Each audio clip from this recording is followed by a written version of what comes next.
पटना के एक वकील साहब घर से खाना खाने के बाद टहलने के लिए निकलते हैं। जैसे ही वो बाहर निकलते हैं, इसी बीच अपराधी बाइक से आते हैं और वकील साहब पे गोली चला देते हैं और उनका मौत हो जाता है। आगे आपको सब कुछ विस्तार से बताएंगे, उससे पहले मेरा परिचय।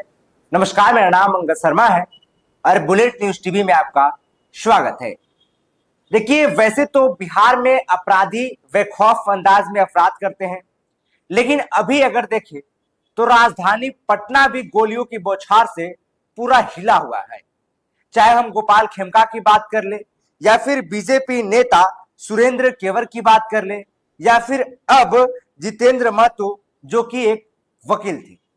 अभी लगातार पटना में अपराधी बेखौफ अंदाज में अपराध कर रहे हैं और चलते बन रहे हैं।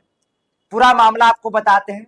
दरअसल होता यह है कि पटना के एक सुल्तानगंज थाना क्षेत्र के वकील साहब, जिनका नाम जितेंद्र महतो बताया जा रहा है, वो रविवार के दिन अपने घर से खाना खाकर टहलने के लिए निकलते हैं।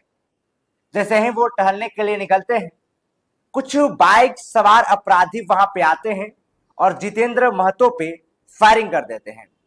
गोली लगने के बाद जितेंद्र महतो वहीं पे गिर जाते हैं और जब वहां के स्थानीय लोग ये सब देखते हैं गिरा हुआ, इसके बाद अस्पताल ले जाने का प्रयास करते हैं तो उनका मौत हो जाता है। अब देखिए, लोग इस पे लॉ एंड ऑर्डर पे सवाल खड़ा कर रहे हैं। सवाल लोग इसलिए खड़ा कर रहे हैं क्योंकि जहां पे ये घटना हुआ उससे मात्र 300 मीटर की दूरी पर सुल्तानगंज थाना था। मतलब जहां पे जितेंद्र महतो को गोली लगा, उससे 300 मीटर की दूरी पे सुल्तानगंज थाना था। इसके बावजूद भी गोली चला। अपराधी इस बात का तनिक भी संकोच नहीं किए कि यहां से मात्र 300 मीटर की वो दूरी पे थाना है, तो हम इसमें पकड़े जा सकते हैं। यानी कि ये बात तो साफ है कि अपराधी के अंदर कोई डर भय नहीं है। अब लोग लॉ एंड ऑर्डर पे सवाल खड़ा कर रहे हैं कि आखिर ऐसा क्यों, जब 300 मीटर की दूरी पर भी लोग सुरक्षित नहीं होंगे और टहलने के लिए बाहर निकलेंगे और गोली चलेगा तो कैसे होगा। आपको बताते चले, लोगों ने यह भी बताया कि जितेंद्र महतो को किसी से लड़ाई झगड़ा भी नहीं था।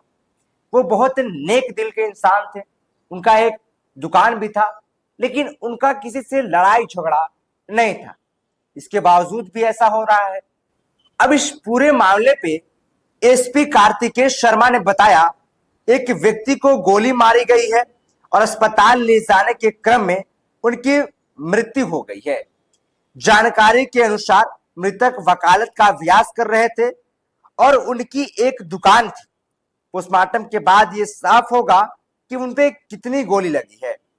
पुलिस सीसीटीवी फुटेज खंगाल रही है कि इन लोगों ने घटना का अंजाम दिया है, कारण क्या है इसकी पुलिस जांच कर रही है। अब सवाल लॉ एंड ऑर्डर पे कि आखिर ऐसा क्यों। पटना में अभी लगातार अपराधी बेखौफ अंदाज में अपराध कर रहे हैं। वही अगर बिहार की भी देखें तो बिहार में भी यही हाल है। पूरे बिहार में अपराधी बेखौफ अंदाज में, और अभी अगर देखें तो पटना में लगातार ऐसा मामला सामने आ रहा है। गोपाल खेमका, इसके बाद बीजेपी नेता सुरेंद्र केवर और अब वकील जितेंद्र महतो। लोग लॉ एंड ऑर्डर पे सवाल कर रहे हैं और पुलिस इस मामले में जांच कर रही है कि आखिर अपराधी कैसे आते हैं, कितना गोली लगा। ये तमाम विषयों पर, बिंदुओं पे पुलिस जांच कर रही है। अब देखिए, सवाल सरकार से भी, नीतीश कुमार से भी ये सवाल है कि आखिर बिहार में अपराधियों के ऊपर क्यों नहीं सरकार और पुलिस लगाम लगा रही। आखिर ना बिहार में वकील सुरक्षित है, ना पुलिस सुरक्षित है, ना पत्रकार सुरक्षित है, ना नेता सुरक्षित। तो आखिर बिहार में सुरक्षित है तो कौन? ये सवाल नीतीश कुमार जी पे है, क्योंकि वो भी कहते हैं कि बिहार में जीरो टॉलरेंस की सरकार है।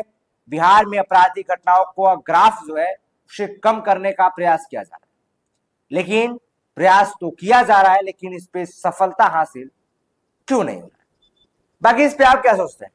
क्या आप बिहार में होकर क्या सुरक्षित महसूस करते हैं? क्या यूपी सरकार सुरक्षित महसूस करा सकती है? तो फिर बिहार के मुख्यमंत्री सुरक्षित महसूस क्यों नहीं करवा पा रहे? आखिर कहां पे पुलिस का वो चूक हो जा रहा है या फिर सरकार का, वो मैं नीचे कमेंट सेक्शन में आप जरूर बताइए।